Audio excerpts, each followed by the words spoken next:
And we'll go live.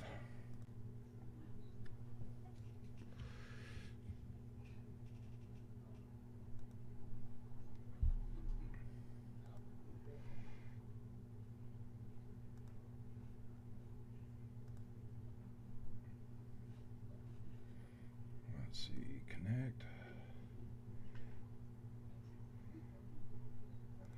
copy,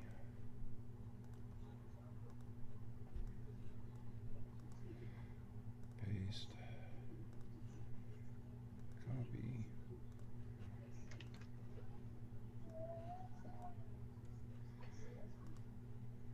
paste. We'll start.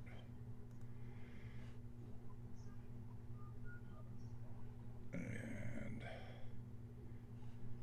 let's go settings.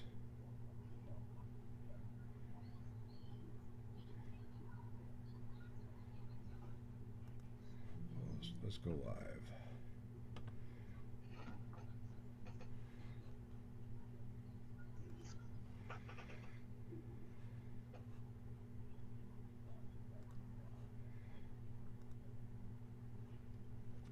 All right, are we live on there now? Yes, sir. Okay. Let me get I got the comments going, and you want to do your usual disclaimer? Yes, welcome everybody. Welcome to our live Q&A for Veterans Claim Assistance Group. My name is Carmela George. I am a VA accredited claims agent. I must give the disclaimer before we begin this process that there's anything said in this process that used during this broadcast is not considered legal advice. I'm not your personal legal advisor, and you are not a client of mine unless we have a written agreement that is signed by both parties. We are not in a legal relationship. I'm trying to help you win your claim and taking some time to share some insight.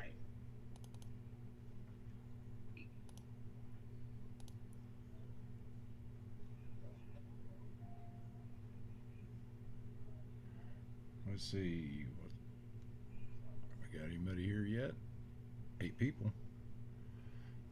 So let's go. As you all can leave your questions in the comments, your questions to the comments, and try to get to them in order um, that you ask them. But please be advised that some of the questions I simply just don't know the answer to. I'm not, all knowing and omnipotent, but I'll try to answer as many as possible. And if I skip your question, please don't be offended. Your questions in the comments, your questions to the comments, and try to get to them in order that you ask them. But please be advised that some of the questions I simply just don't know the answer to. I'm not, all knowing and omnipotent, but I'll try to answer as many as Yeah, it possible. looks like we're kind of slow tonight. If I skip your question, please don't be offended. Yes, I think folks are just typing their questions.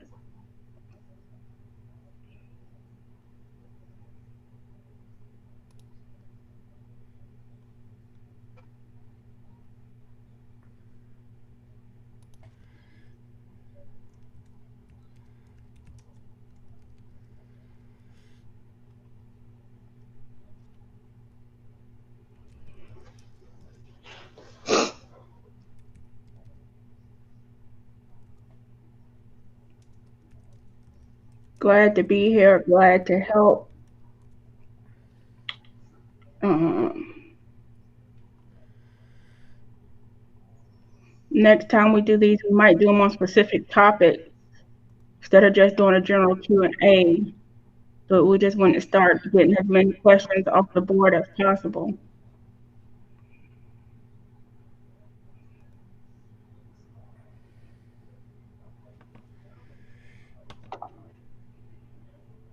Start getting as many questions off the board as possible.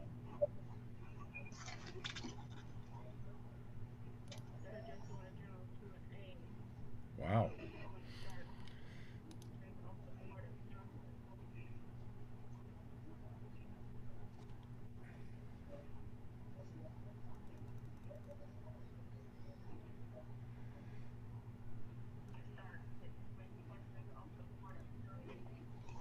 Please leave your questions in the comments.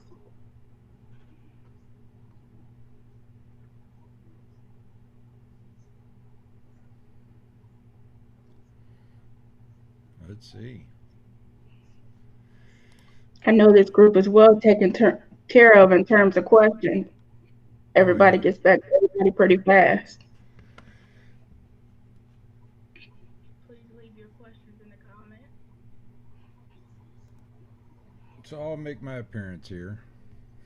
I'm Dave Gruger. We started this site back in 2014, I believe. Never intended it to get this big, but there's a lot of great people in our admin team that we have. I mean, I'm just overwhelmed by their abilities and knowledge here.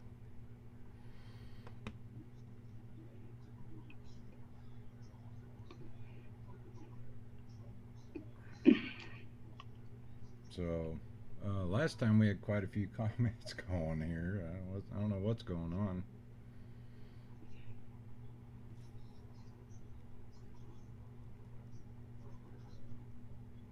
Their abilities and knowledge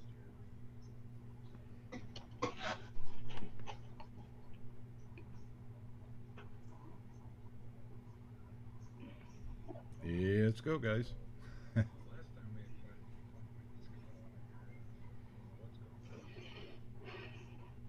Question says, I see a lot of this 3M lawsuit going on.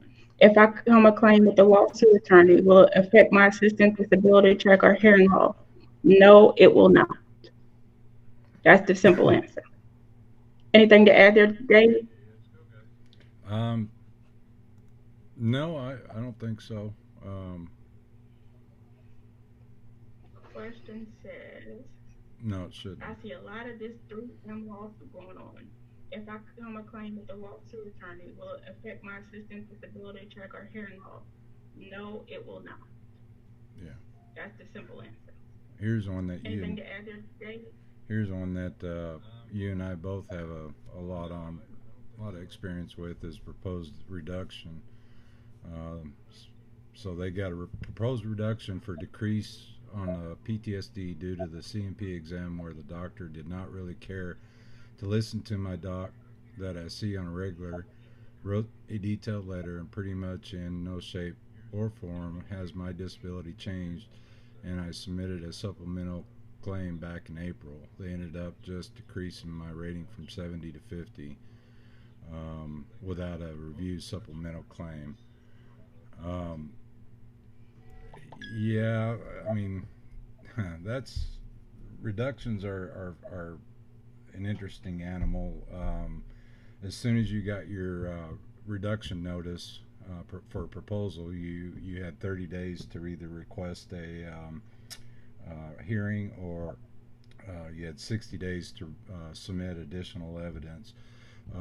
You can always appeal this, or I believe now I think you can take it to a higher level review with new evidence from your doctors. Um, and see if it'll go that route. With my reduction, I ended up having to go all the way to BVA with it um, because they denied my right to hearing when I requested it. So uh, you, you haven't got much to lose here, in my opinion. What do you think, Carmela? Dave is exactly right. You sort of, with reductions, you have to act fast. And it's to the detriment of the veteran because usually you just don't know what to do when you get that letter. They put the message about a hearing in a little section in the letter, and sometimes it's just overlooked.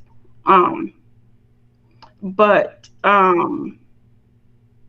what you need to do now is like what they said: appeal, fight it, get new evidence, and argue that you haven't improved over the long term and any reduction is improper. Right.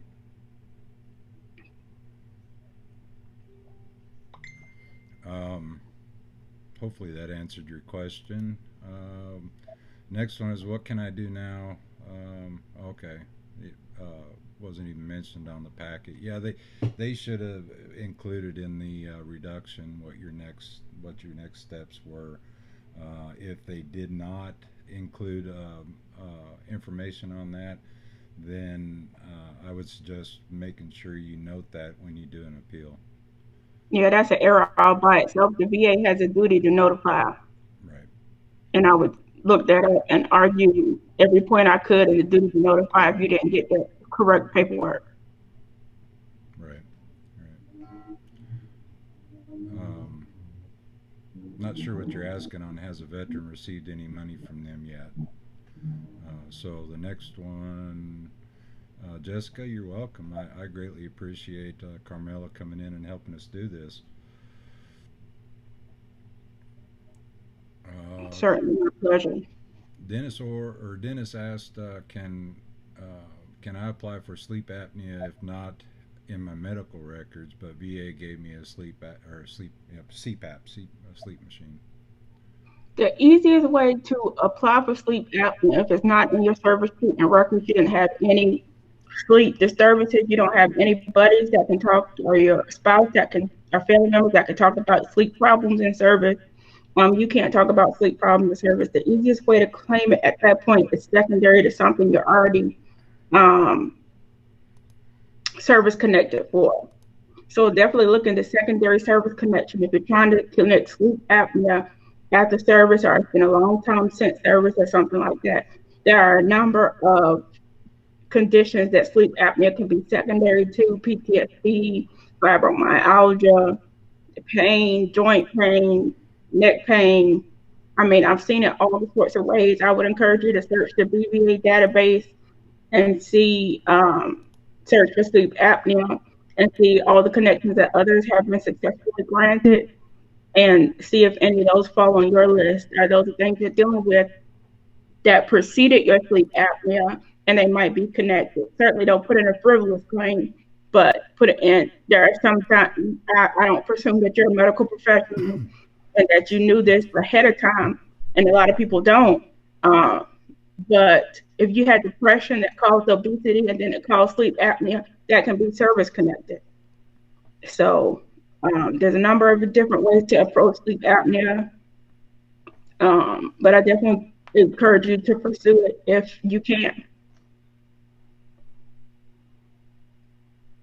Yep. I think we missed another David here. Was just told I have PTSD and sleep apnea. How would I go about claiming this? I am new to all this, and thanks. If you haven't claimed PTSD yet, I would encourage you to put that claim in first, then claim sleep apnea secondary to it. I think that's the easiest way to do it. Or if you have a direct connection in your service treatment records, um, I would encourage you to go ahead and claim both. It all depends on the facts of your case. Every veteran's case is different.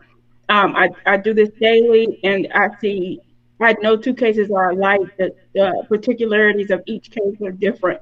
So I would have to look at your entire file to tell you what order to do it in and that type of thing.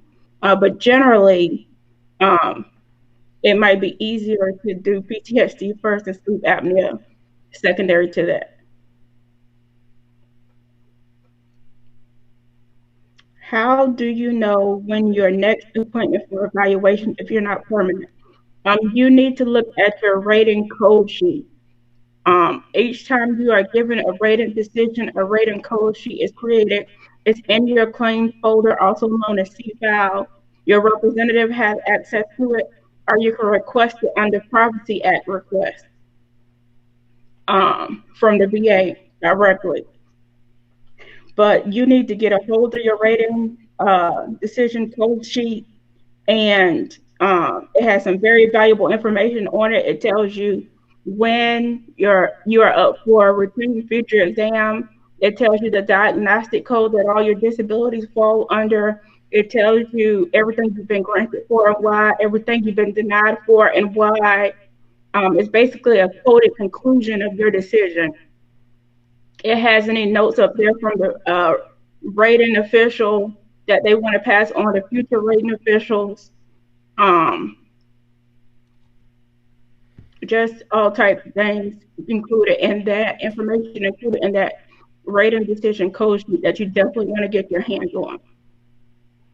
Right. and I think in the usual time between 3 to 5 years until you hit 55 For for yes, reevaluations. that's the usual time for reevaluations, 3 to 5 years. So whenever your last decision was, if you're creeping up on 3 to 5 years since then, you can expect to be getting a notice sometime by the VA.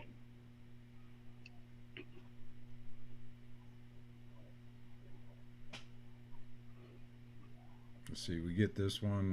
What happened since I received a letter from PDBR stating one of my ratings should have been 20% since the date of discharge and was forwarded to the VA? Um, I really don't have an answer to that. If they made an error, they should be correcting it. The VA should be correcting it, but I am no expert on that particular disability board and how it works on the DoD military side. I think Doug would know. Maybe we can get him to sneak in. We tried to get him in here, and he had an important call to hit. So maybe we can get him to look at that when he gets done. Manny says, has any veterans received any monies yet regarding the 3M lawsuit? That's not a VA lawsuit. Right. Not that I'm aware of. I think it's still going through the process, and once it hits the settlement process, it'll probably be pennies on a dollar. But um, I don't think it's in the process of paying people out yet. Whoops! I accidentally deleted a comment. Thanking it for joining the group. You're welcome. Sorry about that.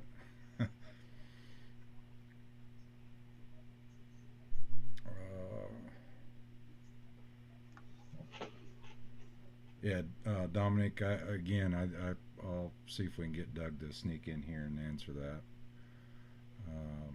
Well, welcome to the group, there, Janie.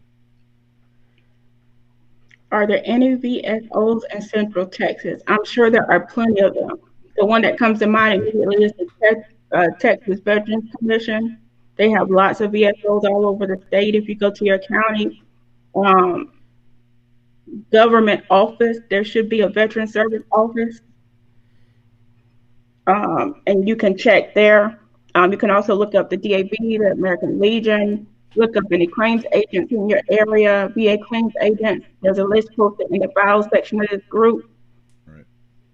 Um, There's also but there's all sorts of help out there for you in Texas.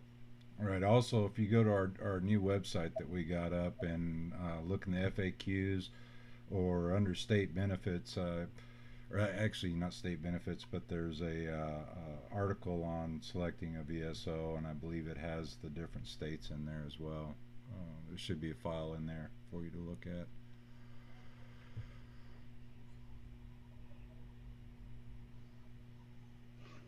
Are medals listed on a DD 214 acceptable proof that I was in the Gulf in 2000?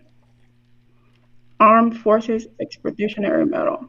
Are ship deployed in support of Operation Southern Watch? It's certainly good evidence. If it's not the only acceptable evidence, the VA wants more evidence. I will write a sworn statement. If you can get a buddy statement, if it's somebody else that was there, that would be even better. But a medal should definitely help you if you can get the background of that medal somehow and turn it into the VA. That would be helpful.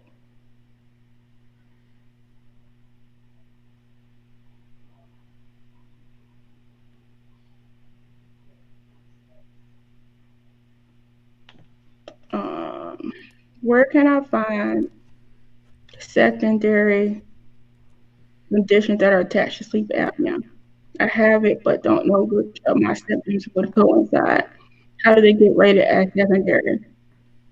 Okay, so this is the thing. The VA does not expect you to be a medical professional. They do not expect you to act as a medical professional. So really, when you put in a claim, you're just putting in a hunch, a presumption, and that's what you need. You need to make an educated hunch, a presumption of if you have other conditions, where your sleep apnea could be coming from, and they're going to send you to a doctor to investigate that hunch and give an opinion on it, or you can get your own outside nexus letter on it. but you need to make really the best guess. Do some research. There's places like PubMed.gov and other medical research online. I'm talking about legitimate medical research, not WebMD, which is a great website. Don't get me wrong, but it's not legitimate medical research articles that are, accepted widely by the medical community. You need to do some research on sleep apnea and see what it can be connected to. Right. You got to be real careful with articles you find on the internet because they'll only take anything that is accredited. I don't do anything unless it's got .gov behind it. So I mean,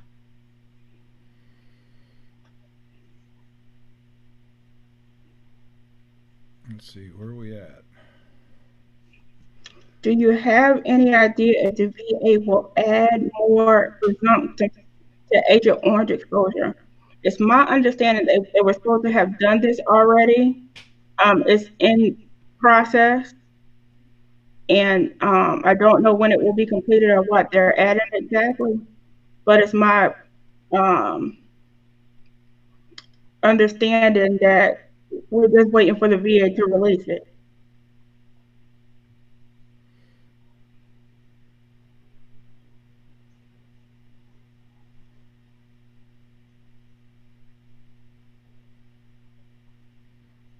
Any more questions going? Don't be shy. Yeah, Carmela, don't bite.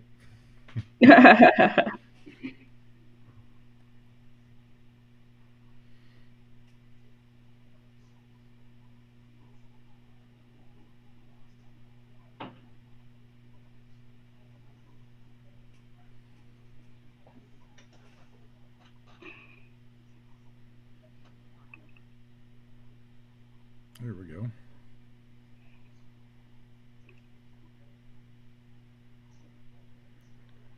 Michael's asking, do they ever approve aid for PTSD if the veteran has severe anxiety and is unable to stay home alone? There's such a thing as aid in attendance if you need attendance at home. You might be able to apply for, or you need a doctor to say that your PTSD is severe enough that you're basically homebound or can't do, normal activities in a normal capacity that would require you to have somebody. There's also the caregivers program that the VA has, which is really a cluster right now, but it is still available. Um, and you can have a family member, spouse, apply to be your caregiver, and we're going to give you a clinical assessment. And if that assessment comes out that you need a certain level of care, you can't be alone, then they will assign a caregiver and give that caregiver a stipend. So there is aid out there for certain conditions.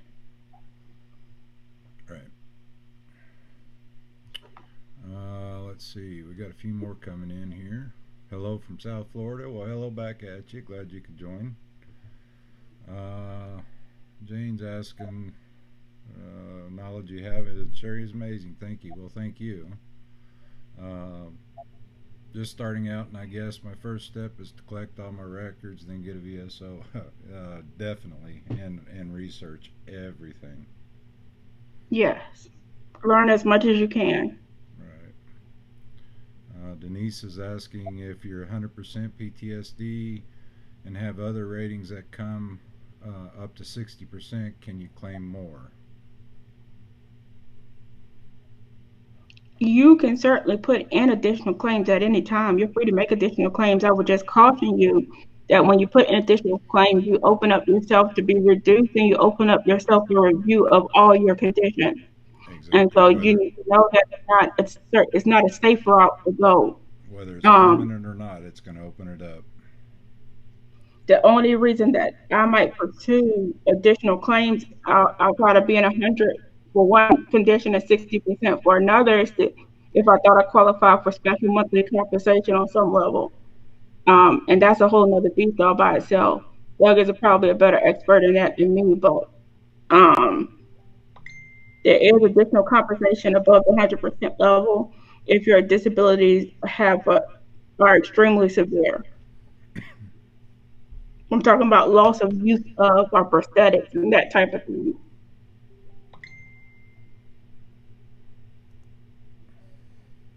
Let's see.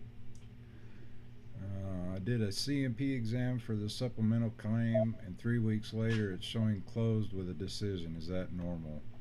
Don't Yes, it's provide very any normal. That's a benefits. very normal time frame for the VA right now. Let's see. Does filling out the unemployability forms myself work, or should I go see out someone at the VA to help with it? You are more than welcome to do them yourself. You don't have to use someone at the VA. I suggest that if you're not well versed on individual employability, that you get representation and you get help. Um, VCAG, Veterans Claim Assistance Group, has a whole group of individual employability. It's a really good group. I suggest you join that and ask some questions. But definitely, if you have any questions while you're going through it, um, seek help. Be as thorough as possible on all the questions. Give your whole history, give your whole story until your claim is decided right the first time. All right. There's a link to one of the other groups that's associated with the group of us. It's unemployability and UI or IU. I'm sorry. Um, that they're dedicated solely to that topic. Great resource. You should be able to find that at the top of our group page too here. Let's see.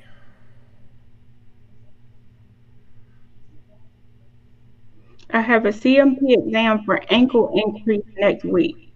What should I take for any helpful tips? For joint exams, it's pretty cut and dry.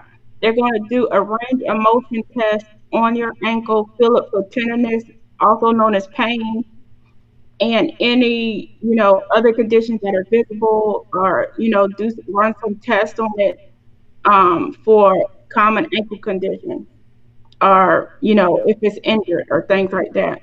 What I always suggest is that you get on YouTube and you type in ankle exam. There are going to be a lot of exams that pop up that are done by physicians that are teaching medical students how to do a medical exam for the ankle. And what that will show you is exactly what the doctor is looking for when she's doing your ankle exam. If she moves it a certain way, she's looking for this. If she moves it a certain way, she's looking for that. And that is always helpful to my clients um, before they go to the exam.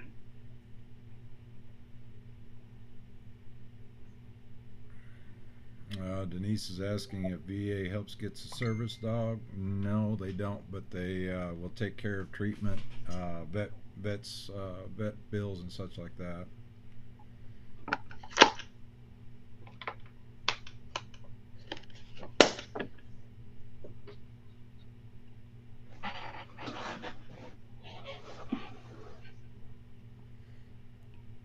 Let's see. Any more questions?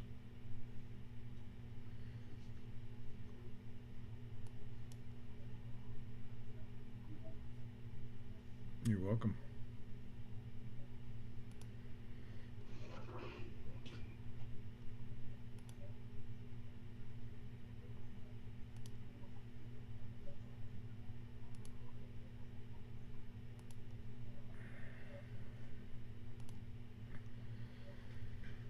Uh, Looks like we may have a short one tonight there, Carmela. Yeah, we've been on for about 30 minutes, which is a good time frame. We certainly would try to do more of these in the future. I'm sure many of you will watch this on replay. Um, and if you have any questions, leave them in the comments and we'll try to get back to them.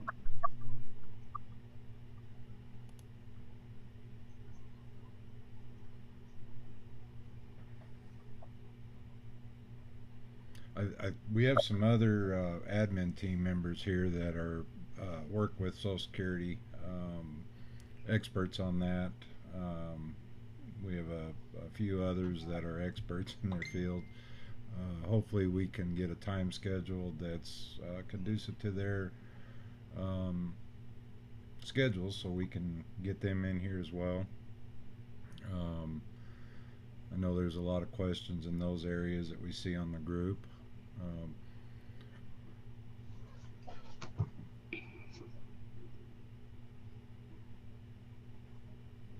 oh, congratulations on your 90%.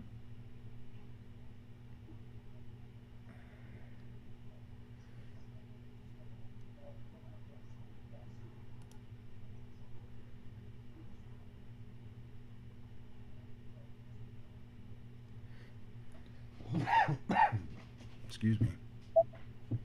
What advice would you give someone going through a med board? Oof. Document everything, get everything checked out before you go, and make sure you got somebody there that knows the process with you, and get as much out of it as you can. I would say you're doing the right thing by asking questions and continue to ask questions of people that are knowledgeable of that process. Definitely get everything documented. Then get everything you can out of that process and fight for what's yours. Right. Just be aware on med boards if they give you a lump sum payout through the med board, and you file a claim with VA after you get out. If you get any kind of compensation, there's monetary compensation involved. They will withhold your cash out payment from the med board um, before they start actually paying you.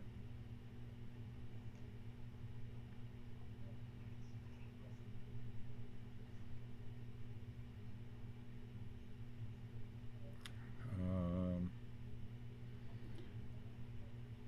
let's see. When claiming a secondary issue and you do not remember the doctor you went to years ago, what can you do? What can you do? Will a letter of support help? Yes, definitely try all means of remembering that doctor that you have. Look through some old records, maybe. Um, Look through Google, see if whatever city you were in, you pull up some names that will help you remember. But a letter of support will help if you can't find that doctor's name.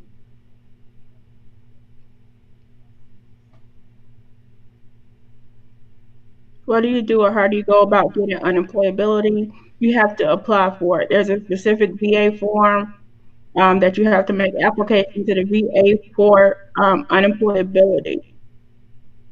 There's a whole lot of rules of unemployability. I would definitely suggest you joining the Veterans Claim Assistance Group, you doing some research, and then putting in your claim. Right. There's How long scheduler, does and it then take? there's special scheduler where your unemployability was due to a service-connected injury. So there's several different routes you can go, but you need to be very specific when you apply for it. How long does it take for remand? VA judge granted appeal for husband's left knee pain. Listen, remands can take a long time. It can take from months to years for that remand to be decided. I would not get in any hurry to get anxious about it or that type of thing because it just takes remands a long time these days.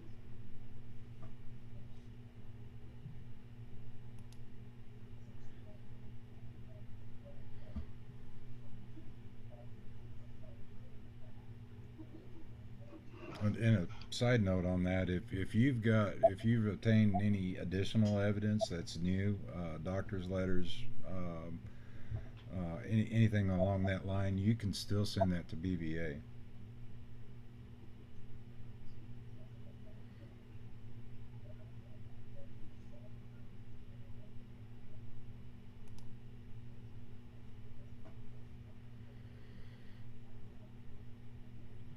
The MST PTSD claims was received revised in 2011. Uh, the wants veterans to ask for reconsideration prior to this. Does this warrant back pay? Is she asking about the original claim date, or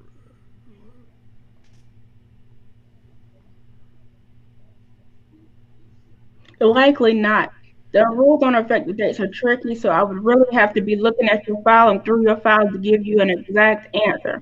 But generally, the rule for effective date is just the date of claim. The VA has made no presumption or no retroactive date law regulation about their errors in MSP claims and date. So I can't tell you that if you put in a claim after 2011, the date that they found they were making lots of errors in MST claims, that they will go back all the way to 2011. It all depends on the specifics of your case.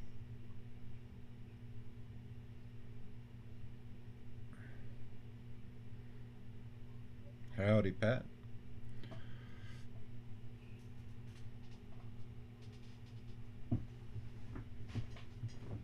I'm gonna need to get a new chair.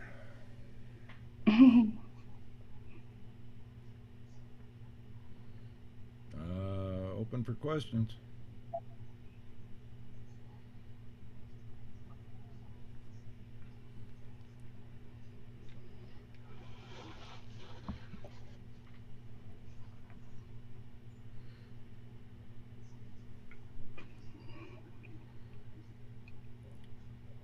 Yeah, I got about a quarter till. What time you wanna shut her down here? So we can go ahead and wrap it up. Questions seem to be a little full tonight, but I know a lot of people see this on replay. Definitely fight, fight, fight. Don't give up. Pursue your claims, and give the VA the best that you got. Do your research and um, let them have it. Yep. Don't give up the fight. You got to stay with it. I battled with him for 12, 13 years, something like that. Um, you just got to have the evidence. It's all about evidence and supporting evidence for what you're claiming. Um, do your research, do your homework, sit down and really go over things with your representative. Thank you, Linder. Leander. I hope I didn't mispronounce that. Here's one. Can migraines be secondary to PTSD? Definitely seen it many times.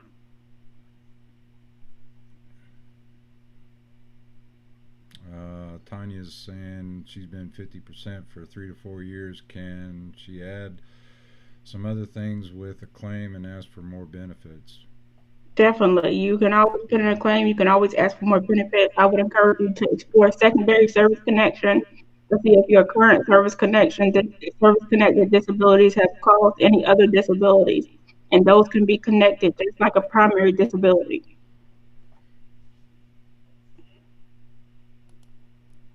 Remember, guys, when you submit a claim, you got to understand that uh, the raters that are looking at your claim, they have to go by what the law says. And if the evidence isn't there to support it, and the evidence doesn't fall into what's being claimed, then they can't just approve it. I mean, it's got to be done per law. So just make sure that's all right. You as the veteran are your best advocate. I mean, you got to work Right. this like a job.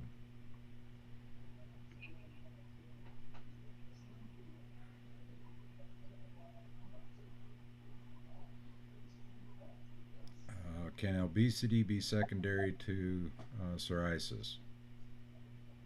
Obesity is not a condition that can be rated for VA purposes. What the underlying disease or injury that obesity has caused or causes obesity can be rated. What I mean is if you have depression that causes obesity, and then obesity causes hypertension. That hypertension can be rated, but you need a doctor to say that there's a link between the hypertension and the sleep, the hypertension and the obesity and the depression. There's all sorts of links that can be made. Is that obesity that's caused by your psoriasis? Is it causing another condition? That other condition would be the thing that you want to claim. Can stepkids be added as a dependent? Yes. Definitely. You betcha. Denied. Hello, I have been denied twice to my knees and lower back. The terminology was, we see that you have bilateral knee pain complaints and lower back pain complaints, but it's not service connected. The VA treats me with injections in both knees every 4 months and sends me to an outside hospital for injection in my lower back every 6 months. How do I get this approved? I was fine before joining. I would ask you what's in your service treatment records. Is it in your service treatment records? Are you connected for anything you claim is secondary to? Have you written a personal statement that details your back and knee pain service, your back and knee pain fit service, and your current back and knee pain? I would have to look at the specifics of your file, but there's probably a way to get it connected. It just takes a little explaining to connect the dots for the VA that you might have to have an outside nexus letter or opinion. Some doctor can look at it and say, hey, this has been going on for over 20 years. It definitely probably had its start in the military or something like that. Doctors are medical professionals. They can do that type of thing and link your service to your condition. So I would ask your primary care doctor who's ever given you those injections if they will write a letter for you, but definitely a statement on your by you, family, friends, anybody who knew of your pain and service is the way to go.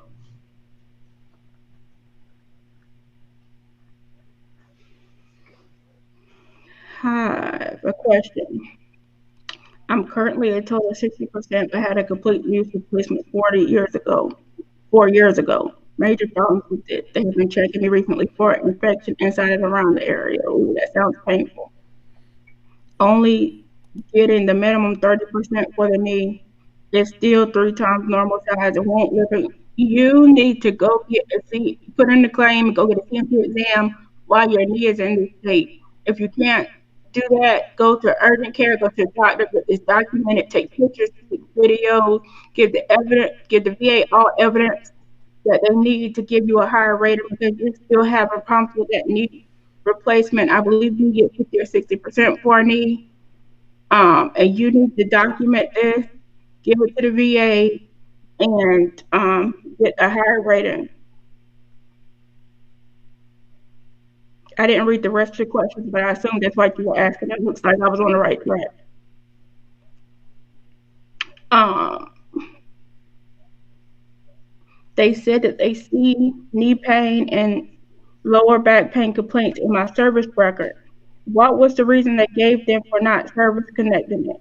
It had to be that there's either no current diagnosis or there's no chronicity, and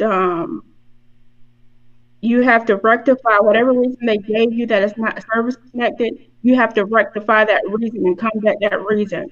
It might take getting an outside nexus letter to say a doctor can say that it's service connected, and you turn that in with a supplemental claim.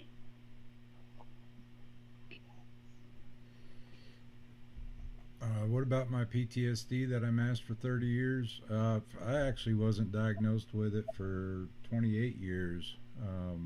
And it took a little fighting. They had originally had me as adjustment disorder, but then they added the PTSD to it. But you can still file for it. You just have to prove the incident, and it doesn't have to be combat. It can be anything life threatening along that line. Um, so yeah, you can still file for that. Yes, certainly. You need a diagnosis and a stressor statement. Right.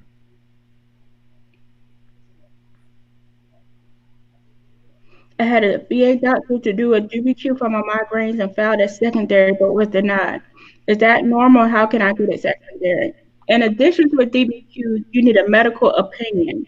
That doctor should have wrote a statement in the remarks section or either a separate letter that says the migraines are more likely than not connected to the primary condition. That's the language the VA likes. That's what they have to see. An exam is just an exam. You also need a medical opinion that links the two conditions. So that's probably why it was denied. Every letter, every time they either approve or deny, they always list the information or the evidence that they reviewed. So it's very important to review that and make sure that everything you submitted was considered in that claim. If not, then you can use that to go further with.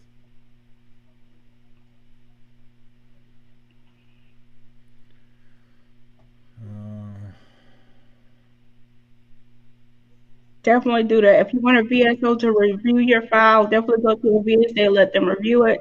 If you need to go to a higher level, to a claims agent, to an attorney, please do that. But fight, don't give up, don't let your appeal die. And if you feel like something is wrong, something probably is. Get knowledgeable on the process and go back and fight.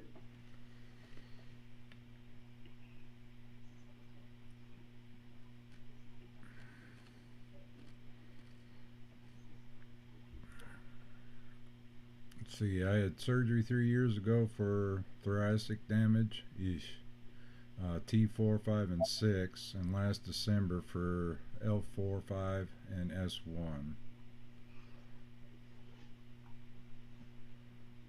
Yeah, you need to, with anything recent, you need to make sure that that's all linked through Nexus or DBQ.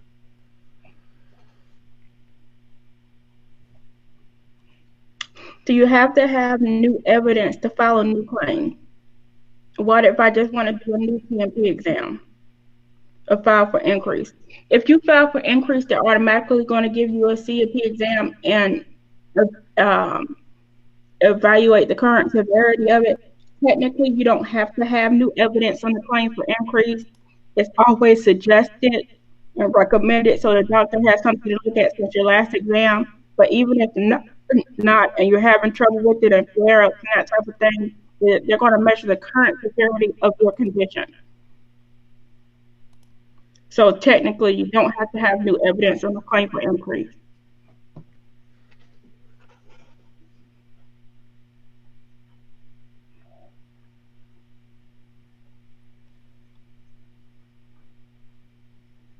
All right, guys, we got about 5 minutes left before we hit the hour mark, so we can let Carmela get some sleep. Uh,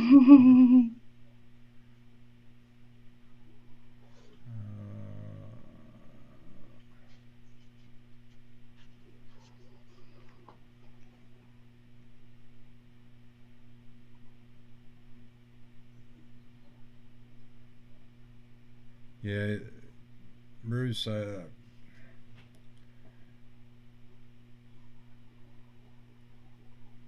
I'm not sure what to tell you on that. Again, like Carmela said, you need to maybe a new Nexus. Yeah, Yes, get on that. somebody else to review that. And it's somebody that knows what they're doing and is able to look at it for you, make sure the VA took the right steps. You might be able to appeal for a higher rating. Right. Eugene Reynolds. Boy, I haven't seen you since we were stationed together in Germany.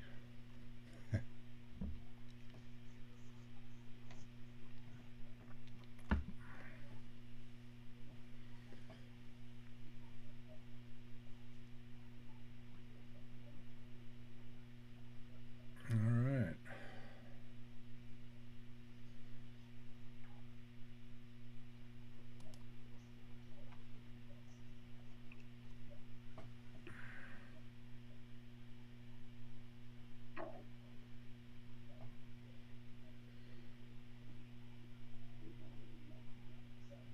The VA doctor has to say more than it's chronic and worsening for it to be service connected. The VA doctor has to say it's more likely than not connected to your service. They have to use the specific language or something very similar to that language that the VA is looking for, or the VA is going to deny it. If you feel like you had that statement and the VA overlooked it, highlight that statement, write another statement to the VA out yourself that it connects the dots for the VA and say, hey, I think you overlooked this. Ask for an higher level review or put in a supplemental claim and point that out to the VA that they missed evidence and it might make a difference.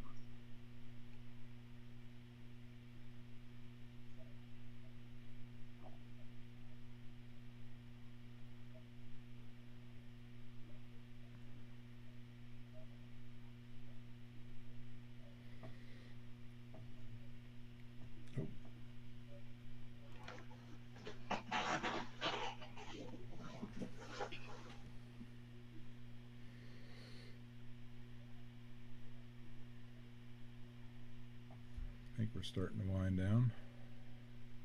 Yes, sir. Is there such a thing as a lifestyle impact claim? That is not an actual thing that you can claim. The real name for that is chronic pain syndrome, or what am I trying to say? It's really pain syndrome. There's another term for it. It is not coming to my mind right now. Um, what is it? Somatic symptom disorder or something like that. That you can claim. It's basically saying that pain is secondary to some other condition that you have, and they rate that chronic pain is secondary to some other condition that you have, and they rate that as a mental health condition. So it's a high value claim. It's a way to get an additional rating, and it's as a secondary condition.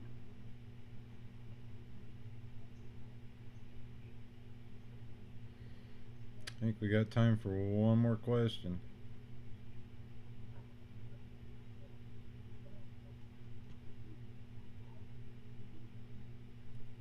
Again, while we're waiting, I'd really like to thank Carmela as a accredited claims agent with VA. I appreciate her doing this with us and all she does on our group as well as the other groups. Her group, CMP, I believe. Nexus, Next, Veterans VA Disability, CMP exams, and Nexus letter assistance. right. So I greatly appreciate you doing this and all you do for us and for the veterans. It's my pleasure. Thanks, Dave, for creating this platform for veterans to communicate. It makes a big difference in veterans' claims when they're able to be knowledgeable and go through the process knowing what they're doing. I agree. Alrighty, guys. Well, I think we'll close her down for now, and thanks again for everybody coming.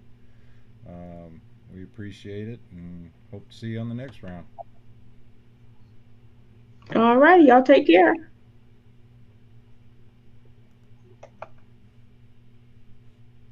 All right, I think we're offline. Yep. Well, I appreciate it. It was kind of a slow night, wasn't it?